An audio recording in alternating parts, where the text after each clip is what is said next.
Fíjese, general, que así como llegan comentarios a nuestras cuentas de redes sociales, también me llegan personalmente, me dice un televidente: Renato, uno como jefe de subalterno siempre sabe lo que sus soldados hacen, en este caso los policías, y uno tiene uno de confianza al cual le da las órdenes para cumplirlas. Mejía Vargas era el hombre de Murillo López.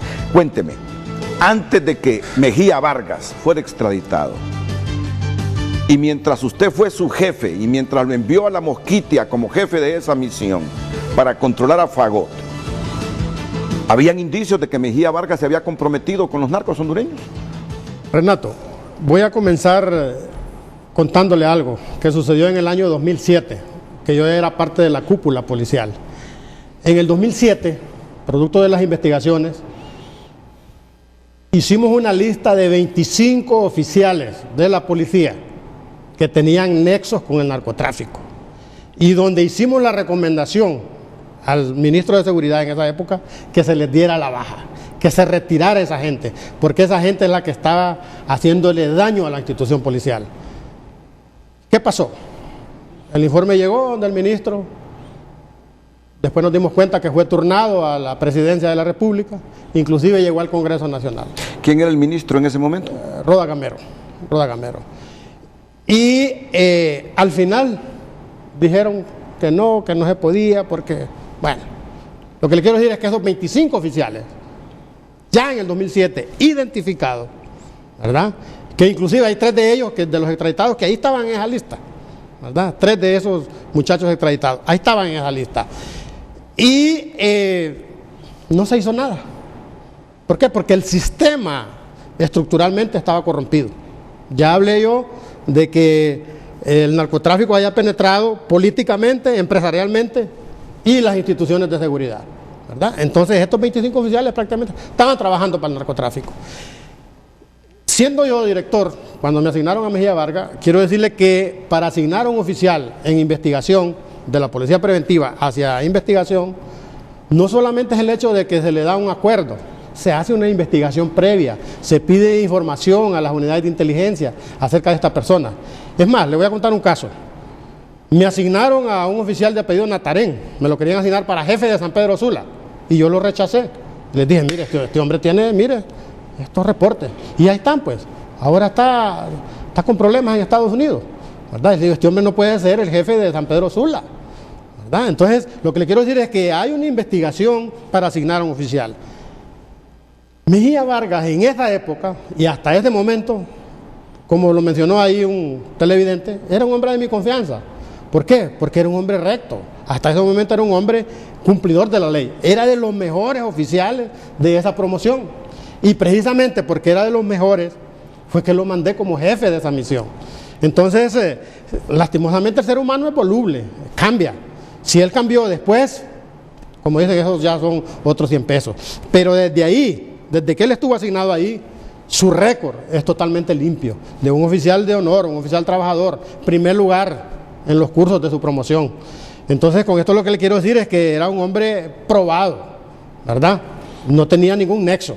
Posteriormente, cuando ya aparecen esa, bueno, yo fui uno de los sorprendidos cuando apareció esa relación de él con este señor Fabio Lobo, ¿verdad? Yo me sorprendí cuando se hablaba esto de este muchacho, ¿verdad? Porque yo lo conocí joven. Y aquí es donde vengo a decir, él era un subcomisario en ese tiempo, ¿verdad? Aquí es donde vengo a decir de que lo que penetró las estructuras del narcotráfico son los mandos intermedios. Obviamente que también hay generales involucrados, tal como que es la segunda pregunta que usted me hizo, ¿verdad? Entonces, en ese sentido yo meto mis manos por este señor durante estuvo en mi gestión, ¿verdad? Después de que ya no estuvo conmigo, no sé, no puedo responder por él, ¿verdad? Pero de ahí hacia atrás, el perfil que él tenía era de un buen oficial.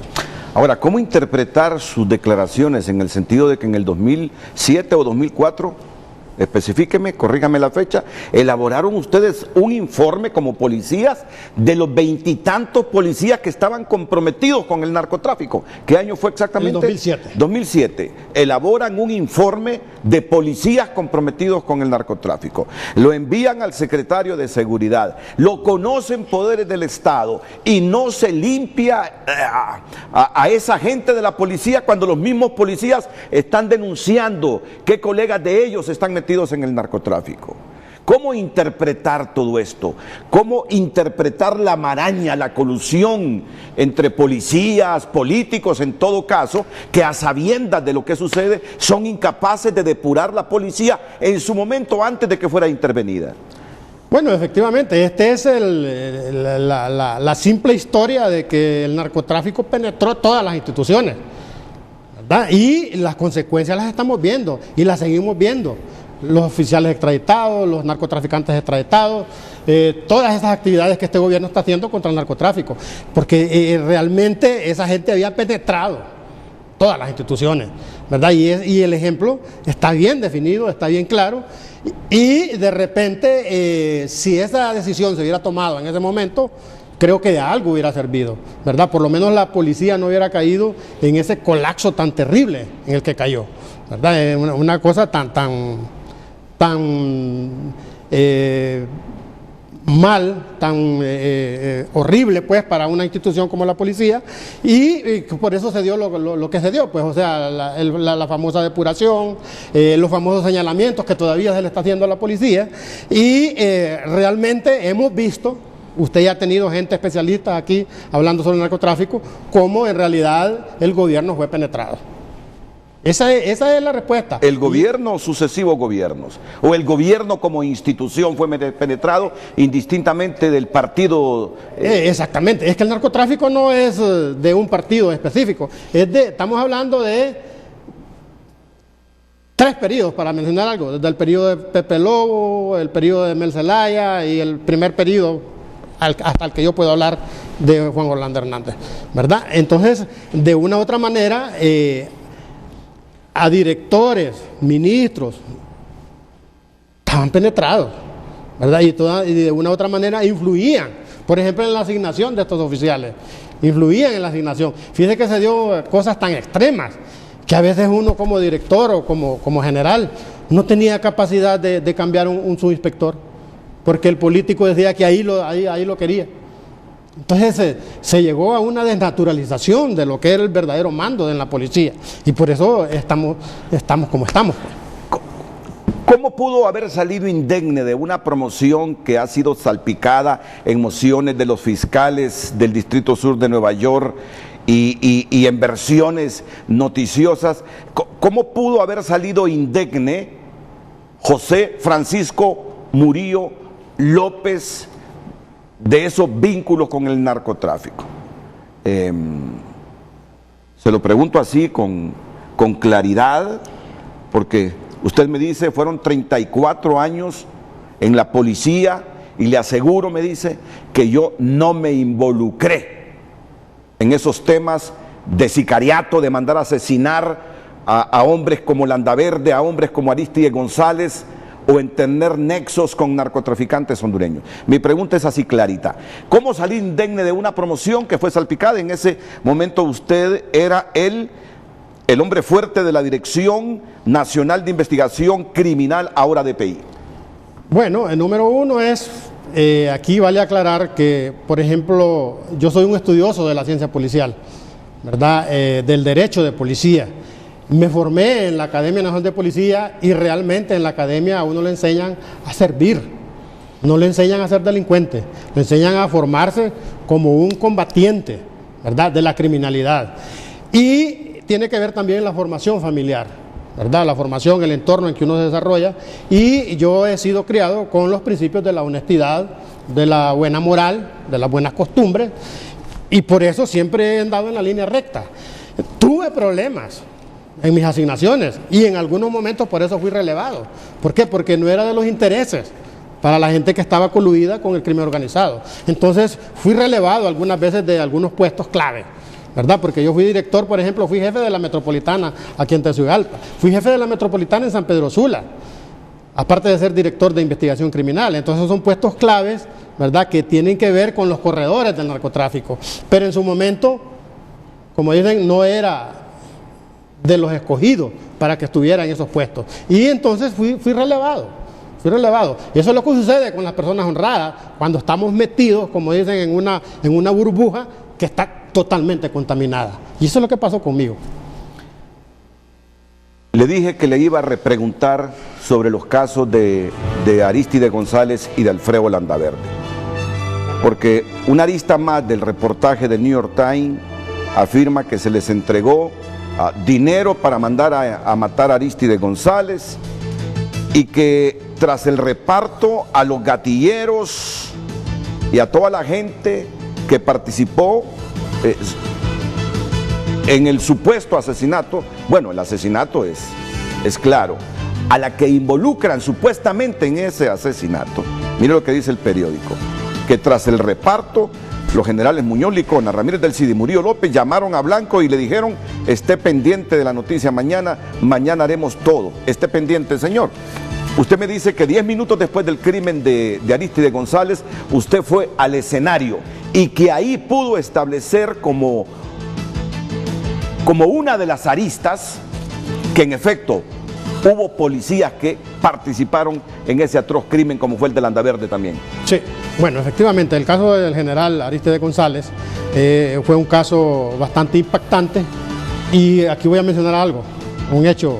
Sí, yo llegué, a las 24 horas ya teníamos las primeras 4 hipótesis, pero sucedió un incidente inusual. A los 8 días de haber muerto el general, yo recibo una orden superior de que la Dirección de Investigación Criminal ya no iba a llevar el caso, que entregara el expediente, que lo remitiera a la Secretaría, porque se iba a llevar al alto nivel. Yo, como cumplidor de la orden, simplemente mandé el expediente y ellos continuaron con las investigaciones. Vea usted esos hechos muy interesantes que la gente desconoce. Con lo que menciona el New York Times de los 3 generales, yo aquí lo que quiero aclarar que si hubieron 3 generales, yo no soy ninguno de esos 3 generales, ¿verdad? Si hubieron 3 generales involucrados. Y voy a concluir con algo que está bien clarito, como dice, para desenredar la madeja, ¿verdad? Como investigador, como un agente de tribunal del Ministerio Público. Ya el señor, este señor Cachiro, ya dijo a qué policías les pagó. Entonces solo debe pedirle a este Cachiro que dé los nombres de esos policías. Eso es todo lo que tiene que hacer la fiscalía, ¿verdad? O de repente ya tienen la información, ¿verdad? No sé, ¿verdad? No conozco esas interioridades, pero el caso está bien claro. Ya este Cachiro ya dijo cómo se reunieron, a quién le entregaron ese dinero, a qué policías se lo entregaron, y el caso ya está, solo para proceder en los tribunales. Lo que sí estoy aclarando públicamente, que el general en condición de retiro, José Francisco Murillo, no tiene nada que ver en esta muerte. La versión también le achaca a los mismos el asesinato de Alfredo Landaverde. ¿Usted era todavía director de la DLCN cuando el asesinato de Landaverde? No. ¿O ya no? No, ya no estaba ya como no. Director, ya estaba como asesor de un directorio estratégico de coordinación que con asesoría directamente al ministro de Seguridad. Y en el caso de Landaverde, general Murillo López, que en el escenario están también aristas que pueden vincular a policías. Yo le voy a decir que mi experiencia como oficial de policía de 35 años de servicio y como investigador criminal, ¿verdad?, y como director que fui, le puedo asegurar aquí que en la muerte de Landaverde son los mismos que mataron al general Arístide González. Investigación de ese caso. Sí, efectivamente, yo recibí esas instrucciones y lo único que hice fue remitir el expediente, porque el argumento que me dijeron es que iban a nombrar una comisión integral, ¿verdad? Porque como era un caso emblemático, un caso de impacto, ¿verdad?, una comisión de alto nivel para seguir las averiguaciones, y que ellos me iban a llamar si iban a asignar algún investigador de la DPI, ahora DPI, de NIC en aquel tiempo, y yo simplemente cumplí la orden, pues. General, y esos 143 kilos que usted dice se los quitaron a fagote en la Mosquitia, al final que se hicieron, los quemaron, ¿o qué? Fíjate que aquí hay un hecho bien interesante. En el desarrollo del juicio, en la etapa que era la proposición de pruebas, nunca presentaron esos 143 kilos de droga. La droga se desapareció, estando bajo la responsabilidad del Ministerio Público. Se desaparecieron los 143 kilos. Nunca presentaron las 15 AK-47 que fueron decomisadas en ese momento. Nunca presentaron las armas. Entonces todo eso dio al traste, pues, para que ellos no sostuvieran esa acusación contra estos 11 miembros de la Dirección de Investigación Criminal. Es increíble, pues, que en este país sucedan estas cosas, ¿verdad? Y eso demostró y comprobó la tesis que yo tenía de que en realidad, por lo menos en aquel tiempo, todas las autoridades de la zona de la Mosquitia estaban coludidas con los jefes de carteles de narcotráfico allá en ese sector. Después de que le han entregado los bienes que le fueron confiscados, ¿no tiene caso judicial pendiente de usted en los tribunales hondureños o sí? Pues no tengo ningún caso pendiente. Mi único caso era este ligue que me habían hecho por este caso de la Mosquitia, y lo único que me hicieron fue el aseguramiento de estos bienes. Es más, nunca fui procesado, porque esto se llevó a cabo en una etapa que se llama administrativa penal, una etapa investigativa por parte del Ministerio Público. Entonces, durante estos 3 años, del 2016 a esta fecha, en la que ya me entregaron estos bienes, me lo devolvieron, e hicieron la revocatoria de esos aseguramientos. Ese es el único ligue que yo he tenido con la justicia, ¿verdad? Lógicamente que si yo no hubiera demostrado eso, lo que seguía después era una orden de captura contra mi persona, ¿verdad? Por supuesto, lavado de activos o por estar ligado al crimen organizado. Gracias a Dios logré demostrar con hechos contundentes, con pruebas indubitables, ¿verdad?, de que yo he actuado en base a la ley, que he sido un hombre recto, que he sido un hombre que lo único que he hecho es combatir la criminalidad. Y vuelvo e insisto, todavía hay 3.000 presos por parte de la DNIC durante mi gestión, durante 3 años, que están purgando penas allí en los diferentes presidios de este país. Y de los que están ofreciendo ese concierto en el Distrito Sur de Nueva York, ¿alguien lo ha mencionado? Le dejo la discrecionalidad a usted para la respuesta. En las mociones presentadas por los fiscales, ¿alguien lo ha mencionado a usted hasta el momento? En ningún informe de ninguno de los tristitos de la Corte Federal de Estados Unidos han mencionado mi nombre. En ningún informe que ha salido de estas Cortes de Estados Unidos. Es más, quiero decirle que cuando yo regresé, porque yo andaba en España en ese tiempo, a raíz de esos aseguramientos, yo me presenté a la Embajada Americana. A decirle, bueno, hay estos oficiales extraditados, yo quiero saber qué pasa conmigo, si yo estoy en alguna lista de extraditados o qué. Y el funcionario de la Embajada Americana no me dice, con usted no hay ningún problema, con usted no tenemos ningún tipo de acusación.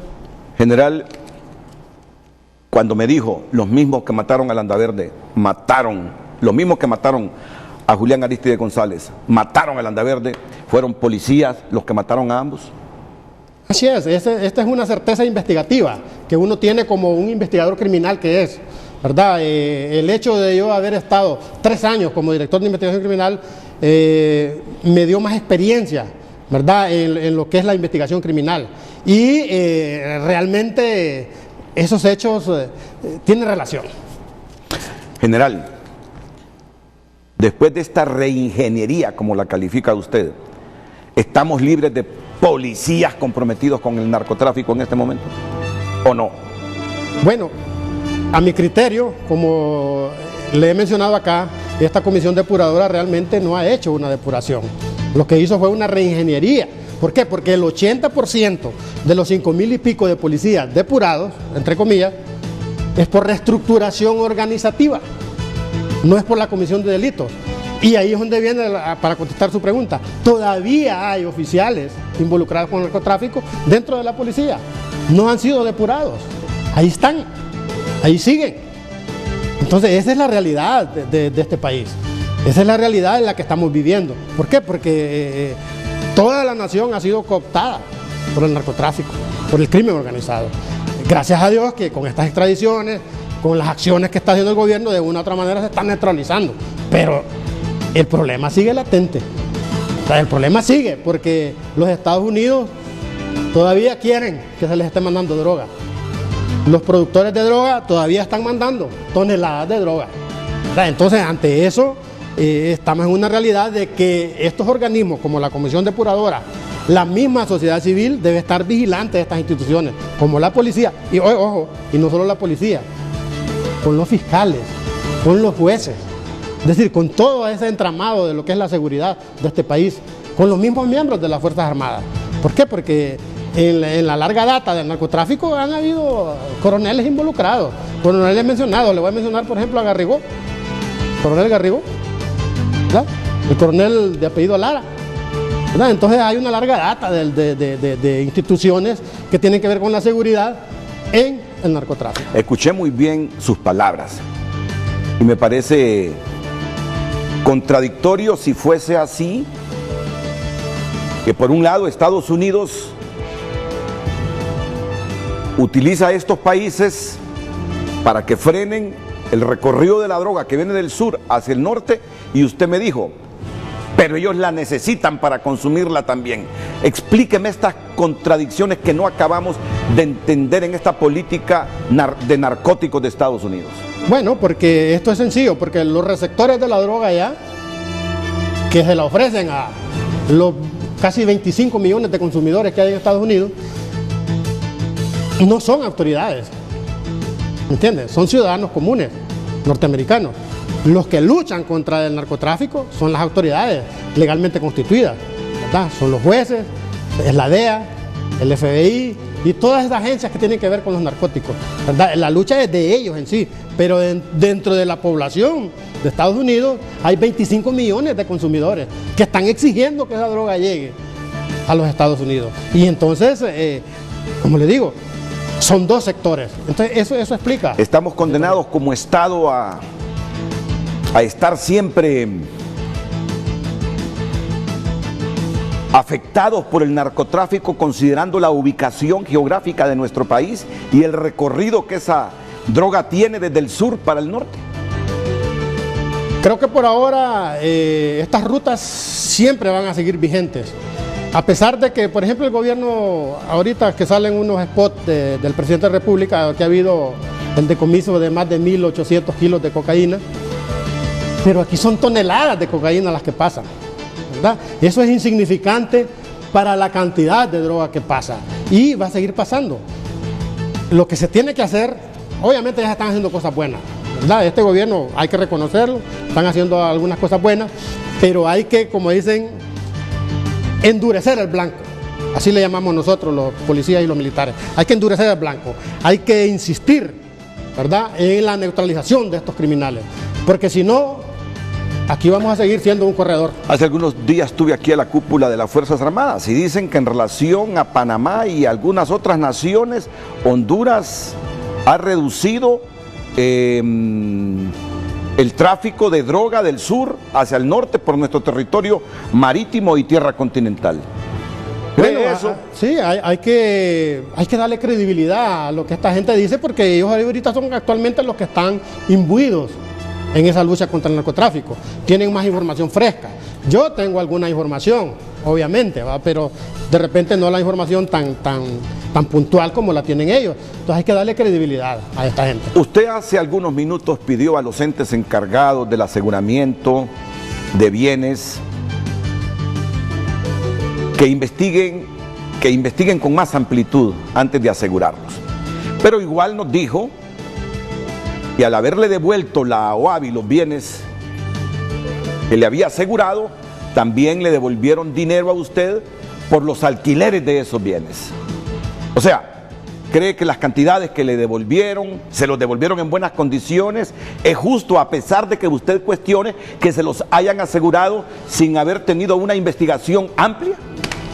Bueno, todavía tengo mis dudas de que lo que me devolvieron es lo que corresponde. Todavía tengo el derecho yo a apelar, si no es, voy a hacer números para ver exactamente lo que me devolvieron. Y aquí este es uno de los mensajes interesantes que yo mando. Por eso precisamente el Ministerio Público, la Dirección de la Lucha contra el Narcotráfico, la ATIC y todos los organismos que tienen que ver con estos aseguramientos hagan una investigación precisa, una verdadera investigación técnica, investigativa, para que la OAVI no esté devolviendo a diestra y siniestra esos bienes, ¿verdad? Porque realmente no pueden sostener esos casos ya en un juicio. Entonces esto es importante, esta es una reflexión para el Ministerio Público. ¿Por qué? Porque hay que seguir combatiendo el crimen organizado, hay que seguir combatiendo a estos criminales, a estos carteles. ¿Por qué? Porque han capturado las cabezas, pero han quedado, como dicen los que han relevado a esta gente. Y esta gente siempre se está moviendo. El general en condición de retiro, José Francisco Murillo López, con los comentarios finales después de la pausa comercial. Algo como en la nebulosa, general. Sí, efectivamente es uno de los tantos casos que todavía están en la impunidad y con certeza no le podría decir a este momento qué es lo que pasó. Pero... Usted tiene certeza de Alfredo Landaverde y Arístide González, exactamente. Pero no del caso de Alfredo Villatoro. Exactamente. Mira, Carlos, de seguir investigando. General, comentarios finales. Bueno, en primer lugar, agradecerle por el espacio, agradecerle también al Ministerio Público porque finalmente fueron objetivos para devolverme mis bienes que habían sido asegurados. Finalmente quiero decirle que recordar que la Constitución de la República establece que el fin supremo, ¿verdad?, de una sociedad es la persona humana. Y no es posible que una persona que ha trabajado durante 30, 35 años en una institución, ya sea una institución pública o una institución privada, no tenga el derecho a tener un bien, a tener su casa, a vivir cómodamente, ¿verdad?, a saber suplir sus necesidades. Ese es un derecho que está en la Constitución de la República. Entonces, por eso es el mensaje dirigido sobre todo a las autoridades del Ministerio Público, que sean más acuciosos al momento de hacer estos aseguramientos, porque han cometido muchos hierros. Finalmente, producto de toda esta situación en la que me he visto involucrado en este periodo de investigación administrativa penal, me he dedicado a escribir y he finalizado un libro que es sobre la reforma policial en Honduras. Es un análisis de 25 años de gobierno, desde la época de Callejas hasta el primer gobierno de Juan Orlando Hernández. Es un análisis que se hace, qué es lo que ha pasado en la policía, por qué no hemos logrado neutralizar la delincuencia, cuáles han sido las fallas de los gobiernos, desde Callejas hasta el primer gobierno de Juan Orlando Hernández. Entonces es un análisis como un estudioso de la ciencia policial, que creo que va a servir para los futuros funcionarios policiales, para los que gobiernan este país. Anticípeme alguna conclusión. Bueno, la conclusión básica es que cada uno de los gobiernos ha emitido una estrategia de seguridad, pero han fallado. ¿Por qué? Porque esta estrategia normalmente ha sido de 4 años, solo del cuatrienio de gobierno. Entonces por eso han fracasado, porque no ha habido continuidad en estas estrategias. Entonces, cada gobierno que llega implementa una estrategia. Entonces, volvemos nuevamente a seguir los lineamientos de este gobierno. Entonces, por eso es que han fracasado. Y la seguridad, sobre todo, tiene que ver con prevención. Y la prevención es a largo plazo. No es en 4 años que usted va a obtener los resultados de una prevención. Y esa es básicamente la crítica investigativa que yo hago a estos gobiernos.